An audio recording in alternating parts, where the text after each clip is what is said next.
드디어 제작이 완료되었다는 보도가 지난 2일 나왔습니다. 한때 미국이 기술 이전을 거부하고 국내 기술로는 개발이 절대 불가능할 것이라 여겨졌던 에이사 레이더가 놀라운 수준으로 만들어져 오는 8월에 출고식 행사를 개최할 예정입니다. 에이사 레이더는 천여 개의 표적을 추적 탐지하는 전투기의 눈으로 장거리 정밀 타격 능력이 승패를 좌우하는 현대 공중전 개념에서 핵심적인 역할을 하고 있습니다. 이 때문에 전투기를 만드는데 핵심 기술로 불리는 에이사 레이더를 순수 우리 기술로 만들었다는 것은 큰 의미를 지니고 있습니다. 이러한 기술로 인해 총 사업비 18조에 이르는 건군 이래 최대 규모의 무기 개발 사업 한국형 전투기 KF-X가 드디어 결과물들을 내고 있습니다. 이로 인해 그동안 낙후된 항공 후진국이라 불렸던 대한민국은 불과 20년 만에 세계 시장에서 놀랄만한 전투기를 선보일 준비를 하고 있습니다. KF-X는 동급 최강 전투기로 평가되며 F-16을 능가하는 4.5세대 전투기로 불리고 있습니다. KF-X는 4.5세대이지만 반쯤 스텔스 기능을 가지고 있고 급선회 및 기동 등 뛰어난 비행 능력에 최첨단 장치로 무장되어 있습니다. 이로 인해 북한 전투기는 아예 상대가 되지 않고 중국은 물론 일본의 일반 전투기보다 우수하다고 알려져 있습니다. 이처럼 압도적인 성능의 KF-X는 전세계 일반 전투기 중 최강 성능을 자랑하며 예정대로 2026년에 배치되면 한국 공군의 전투력은 급상승할 전망입니다. 그런데 KF-X를 성공적으로 개발하기까지는 아직도 넘어야 할 중요한 장벽들이 남아있습니다. 그중 가장 큰 논란은 다른 나라들이 6세대 전투기를 개발할 때 우리는 왜 4.5세대 전투기를 만드냐는 것입니다. 실제로 미국, 러시아, 영국, 프랑스 등 기존 전투기 강국뿐만 아니라 중국과 일본까지 6세대 전투기 개발에 역량을 집중하고 있습니다.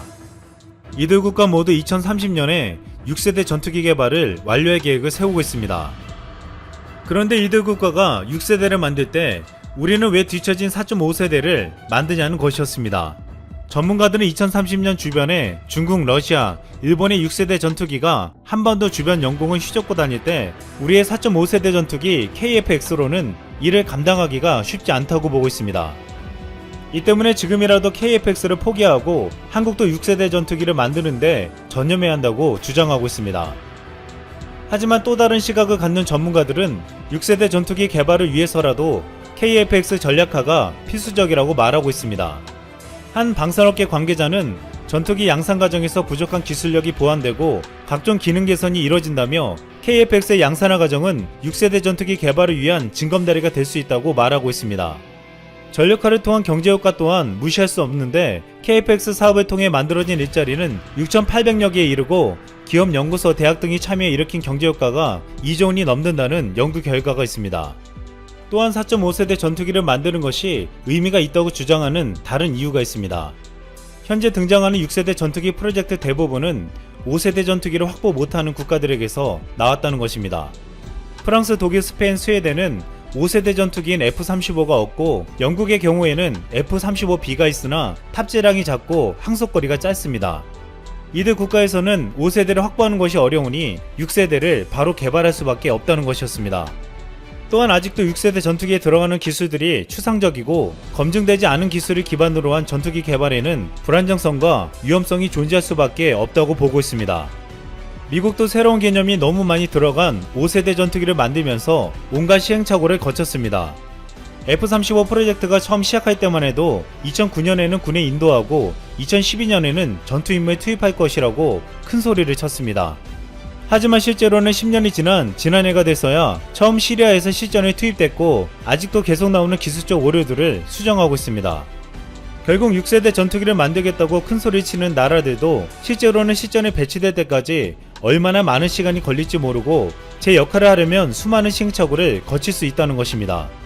그럼에도 우리나라만 4.5세대인 KF-X에서 머무르게 할 수만은 없다고 보고 있습니다. 우리 군은 KF-X를 2026년 이후에도 꾸준히 개량하거나 이 기술을 이용하여 6세대 전투기를 만들 계획을 세우고 있습니다. KF-X는 블록2에서 내부 무장창과 컨포멀 안테나를 추가하고 블록 3, 4에서 공기 흡입구, 수직 꼬리 날개, 엔진 노즐을 더욱 스텔스하게 바꾸면 적어도 형상 측면에서는 지금 이야기되는 6세대 스태기 전투기와는 큰 차이가 없을 것으로 보고 있습니다. 또한 KF-X는 2명이 탈 수 있는 복좌형이기 때문에 이 복제형 좌석을 무인 전투기의 통제나 전자전 임무에 투입할 수 있도록 개량할 수 있습니다. 즉 추후에 KF-X를 신기술을 도입해 개량하거나 KF-X를 기반으로 그동안 개발된 기술을 가지고 6세대 전투기를 만들 수도 있다는 것입니다. 따라서 우리나라의 전략은 아직도 검증된 바가 없는 기술에 6세대 전투기를 바로 만들기보다는 당장 전력할 수 있는 4.5세대 전투기를 만드는 데 집중하고 여기서 얻은 기술과 새로운 기술들을 접목하여 6세대 전투기로 나아가겠다는 것이었습니다. 그런데 6세대로 가기 전에 우리 군은 KF-X에 엄청난 무기들을 장착할 준비를 하고 있습니다. 지난달 30일 우리 군은 KF-X에 장착할 최첨단 무기인 극초음속 유도탄을 개발하겠다고 밝혔습니다. 극초음속 유도탄의 속도는 기존의 초음속 유도탄보다 2배 이상 빠른 마하5에 이르는 미사일로 극초음속 유도탄이 개발되면 미중 러에 이어 세계 4번째 개발국이 됩니다. 이를 이용하면 서울 상공에서 250km 떨어진 평양의 북한 지휘부를 향해 발사하면 1분 15초 만에 도달할 수 있습니다. 미국 국방부도 최근 기존 미사일보다 17배 빠른 미사일을 개발 중이라며 미 국방부는 적들에 맞서기 위해 다양한 극초음속 미사일들을 개발하고 있다고 말한 바 있습니다. 그만큼 지금 극초음속 유도탄은 놀라운 위력을 가졌다는 것입니다. 또한 우리 군이 극초음속 유도탄 개발에 나선 것은 우선 북한이 최근 신형무기 4종 세트의 완성도를 높이는 시험 발사를 이어가고 있어 전략적인 억제력이 필요해졌기 때문입니다. 또한 동시에 한 번 더 주변 강대국들의 개발 움직임에 대한 방어적인 대응이었습니다. 극초음속 유도탄은 한 번 더 주변국들의 항공모함을 무력화시킬 수 있는 대표적인 전략 무기로도 손꼽히고 있습니다. 마하5의 속도를 자랑하는 극초음속 유도탄은 방어하는 입장에서는 요격 미사일 시스템을 가동하기가 쉽지 않기 때문입니다. 또한 KF-X는 국내에서 개발 중인 공중발사 순항미사일도 장착할 예정입니다. 공중발사 순항미사일은 3대 해구산 전력으로 분류되는 전략무기로 장거리 전략폭격기 B-52나 스텔스 전략폭격기 B-2에 장착된 순항미사일입니다. B-52가 보유한 핵탄두 탑재 순항미사일로는 사거리 3000km로 폭발력은 200킬로톤에 달합니다. 이것은 제2차 세계대전 때 히로시마에 투하된 핵폭탄 폭발력의 10배가 넘는 어마어마한 폭발력입니다. 우리 군은 앞으로 극초음속 유도탄과 공중발사 순항미사일을 포함해 총 13종의 무기를 KF-X에 장착할 예정입니다. 이렇게 엄청난 무기를 장착한 KF-X는 엄청난 위력을 가지게 될 것으로 보고 있습니다. 또한 한국형 전투기와 함께 최근 주목받는 무기가 있습니다. 드론을 잡을 수 있는 자주대공포 K-30BO와 차륜형 대공포입니다. 지난해 9월 사우디아라비아에서는 충격적인 사건이 벌어졌습니다. 사우디가 열대 드론 공격으로 석유 핵심 시설을 공격받은 것입니다. 한 대당 1,800만원에 불과한 드론의 공격에 세계 3위 군사비 지출국인 사우디는 꼼짝없이 당했습니다. 이로 인해 천문학적인 돈을 국방비에 투입해도 드론으로 인한 공격에는 속수무책일 수밖에 없다는 것을 알게 되었습니다. 그러자 세계 각국의 방공작전은 기본 개념부터 흔들리기 시작했습니다. 드론과 같은 저고도 공격기에 공격 능력이 크게 향상되어 대공포와 같은 기존의 저고도 방공 시스템으로는 대응이 불가능하다는 것을 깨달은 것입니다. 사우디가 공격받자 최근 수차례 이어온 북한의 드론 위협에도 국내에서 우려가 커지고 있습니다. 그런데 국내에서 오래전에 개발되었지만 아무 쓸모가 없다고 여겨졌던 무기가 드론 킬러라고 불리며 주목받고 있습니다. 1983년에 289억을 투자해 개발한 자주대공포 K-30BO입니다. K-30BO는 북한의 구형 공격기가 저고도로 침투해오는 것을 위해 개발되었으나 2000년대 들어 레이더나 무기의 발달로 저고도 침투는 힘들어져 무용지물이라는 말이 많았습니다. 당시 스텔스 기능을 달고 초음속으로 달려와 미사일까지 쏘는 전투기를 자주포로 어떻게 막겠냐는 의문이 제기되었습니다. 그런데 최근 드론이라는 새로운 저고도 공격 무기가 등장한 것입니다. 드론을 일반 대공 미사일로 잡자니 낭비가 심했고 일반 레이더로는 탐지도 쉽지 않았습니다. 그러나 K-30BO는 3km에서 3m의 크기, 1km에서 1m의 목표를 명중시킬 수 있는 능력을 갖추었습니다. 이를 차세대 국지 방공 레이더와 연동하면 드론을 완벽하게 격추시킬 수 있었습니다. 또한 K-30BO는 적어도 미사일인 신궁을 탑재한 BO 복합 버전이 탄생하며 그 위력을 더했습니다. 이로 인해 세계 최고의 드론을 잡는 무기라고 불리며 현재 인도와 사우디에서 이를 도입하려고 협상 중입니다. 또한 K-30BO 자주대공포에 부품을 최대한 활용해 제작된 차륜형 대공포가 개발비를 크게 절감해 가성비 최고의 대공포로 손꼽히고 있습니다. 저렴한 가격 덕분에 차륜형 대공포는 비오보다 많은 300대가량의 물량이 양산될 예정으로 알려졌는데, 이는 앞으로 대량의 드론 공세에 효과적으로 대응할 수 있는 양적 인프라를 갖출 수 있게 해주고 있습니다. 또한 차륜형 대공포는 극심한 통신 교란으로 네트워크 연결이 불가능할 경우 전자광학 추적 장치를 이용해 표적을 식별하고 공격할 수 있습니다. 이를 이용하면 매복한 차륜형 대공포는 레이더 전파를 전혀 방사하지 않기 때문에 공격받는 적 항공기는 레이더 경보 수신기 경보를 들을 새도 없이 무엇에 맞았는지도 모르고 격추됩니다. 또한 차륜형 대공포의 30mm 기관포는 1문이 각각 분당 600발의 발사 속도를 가지며, 현재 풍산에서 개발한 30mm 전방비 산탄약은 매우 높은 속도로 명중률이 높기 때문에 한 발로도 확실하게 표적을 파괴할 수 있습니다. 이렇게 가성비 면에서 세계 최강인 차륜형 대공포가 내년부터 우리 군에 대량으로 배치되면 북한의 소형 무인기가 우리 수도권이나 국가 전략시설 하늘을 날아다닌다는 것은 사실상 불가능해질 전망입니다. 한국은 2020년 국방비 지출 규모가 세계 9위로 글로벌 방위산업 탑10에 들며 국방력을 강화하고 있습니다. 그런데 한국의 국방력을 경계하는 일본에서 놀라운 소식이 전해졌습니다.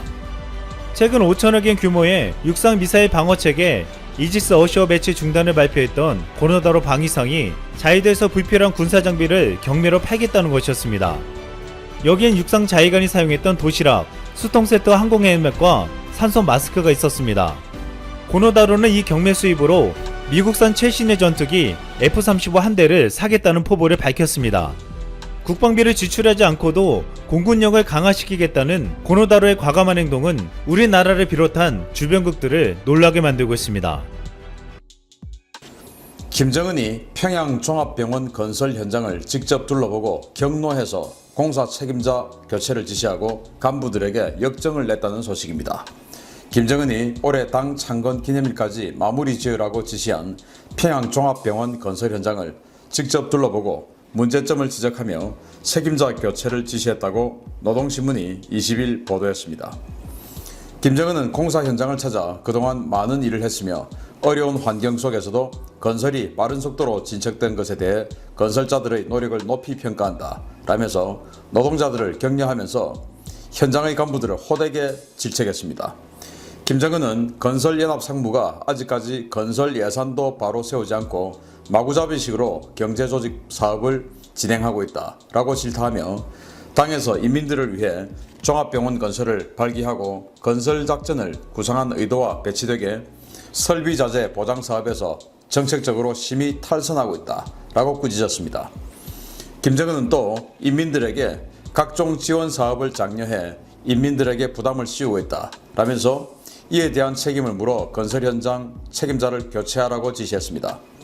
김정은의 이 같은 행보는 최근 병원 건설을 빌미로 건축 자금과 자재, 노동력 착취가 극심해서 평양 주민들의 민심이 급속도로 악화되면서 이를 따잡기 위한 의도로 보이는데요. 이렇게 속이 빤히 보이는 쇼를 주민들은 어떻게 받아들일지 지켜봐야 하겠습니다. 참 한심합니다.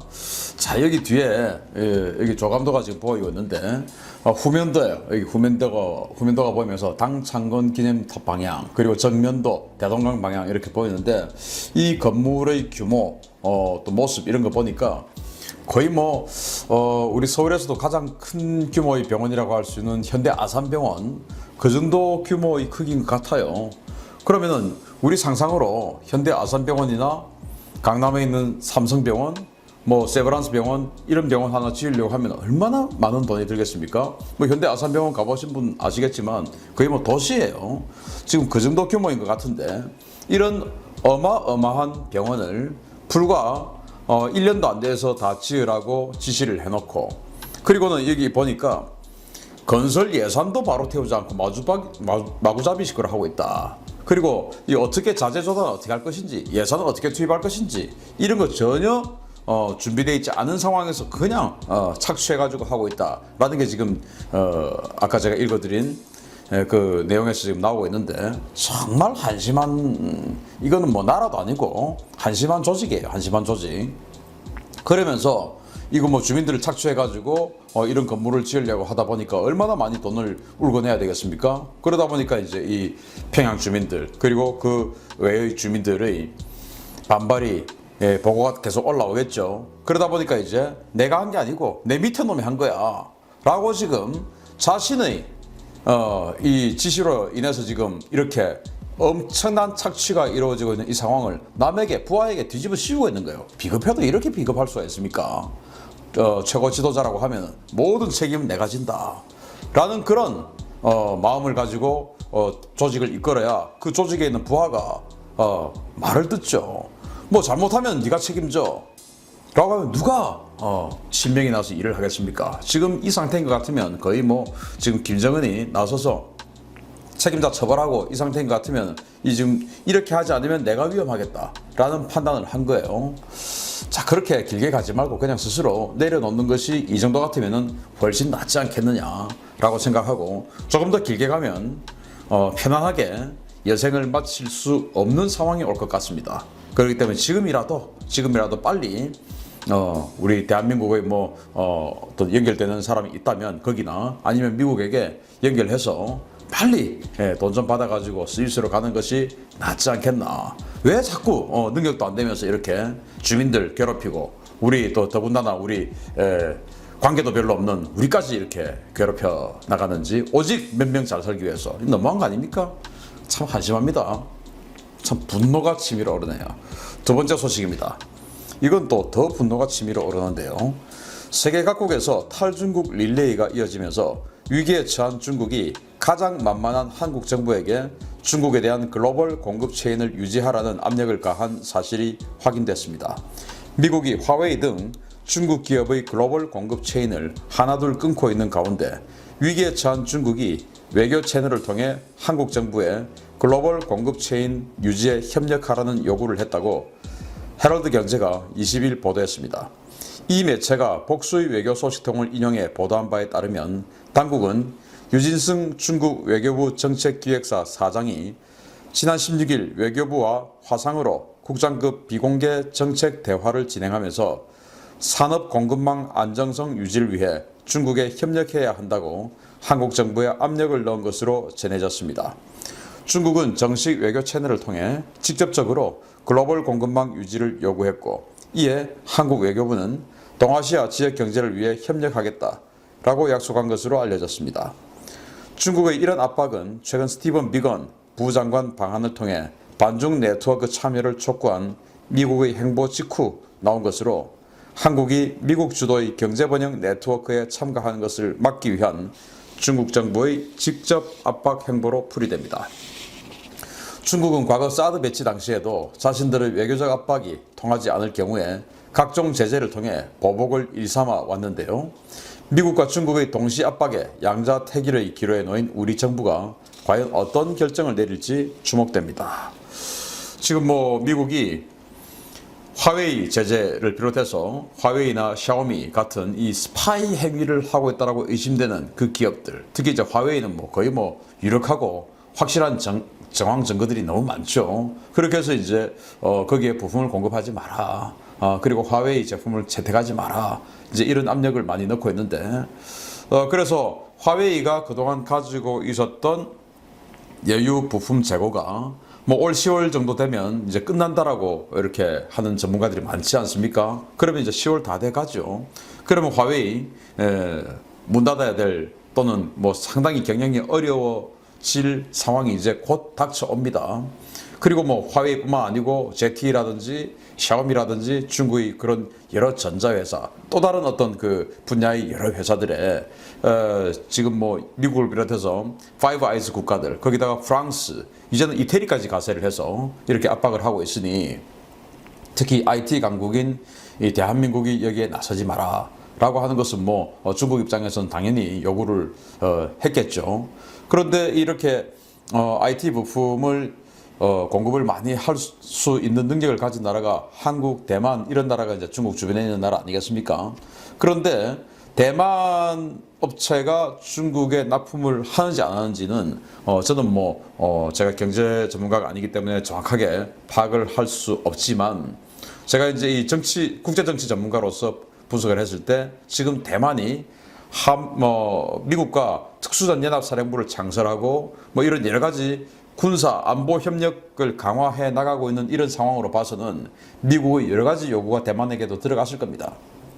그래서 대만이 그런 부품 공급이나 이런 것들을 제한하는 조치 하에 미국이 대만에 특수전연합사령부를 설치하고 앞으로 나중에 이제 전시작전 통제권이나 이런 것들도 이제 통합하는 이런 작업이 있겠죠. 뭐 이런 서비스가 지금 들어가지 않느냐라고 생각해 본다면 우리 대한민국이 중국에게 부품 공급에 대한 제한을 하고 좀 끊어 나가고 한다면 중국 사실은 굉장히 위기죠. 우리 뭐 삼성전자라든지 SK 하이닉스라든지 이런 업체들 얼마나 큽니까?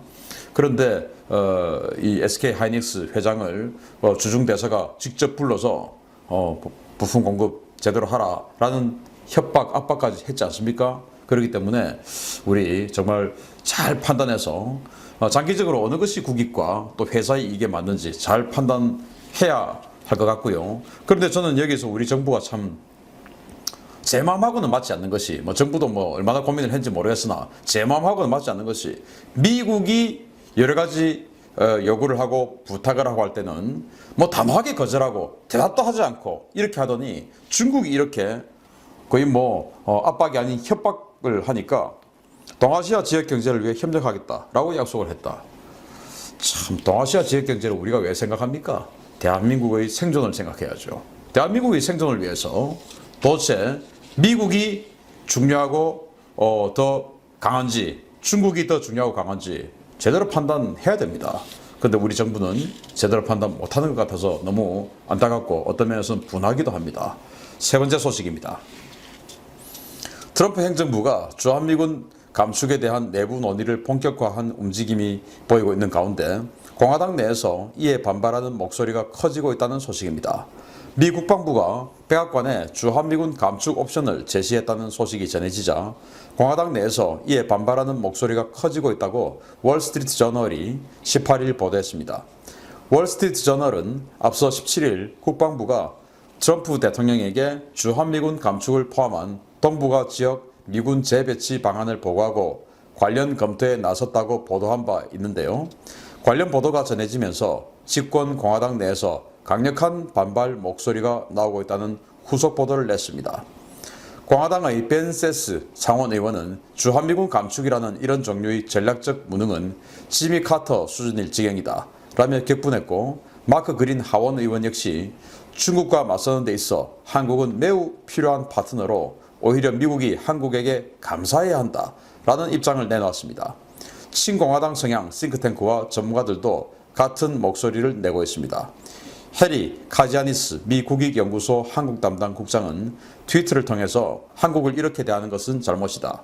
그들은 공정한 분담금을 지불한다 라고 강조했고 리처드 존슨 전 백악관 국가안보회의 비확산 국장은 북한 비핵화 이후에나 검토할 사안이다 라고 지적했습니다.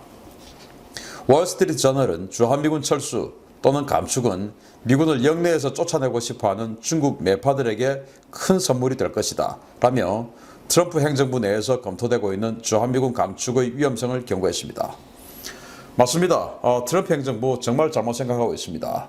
지금 냉전 시대 같으면은 이 한국에서 이 주한미군을 빼는 당시 지미 카터 같은 그때도 뭐 비난을 많이 받았었는데 이해할 수 있어요. 저는 이해 못하지만 지미 카터를 변호할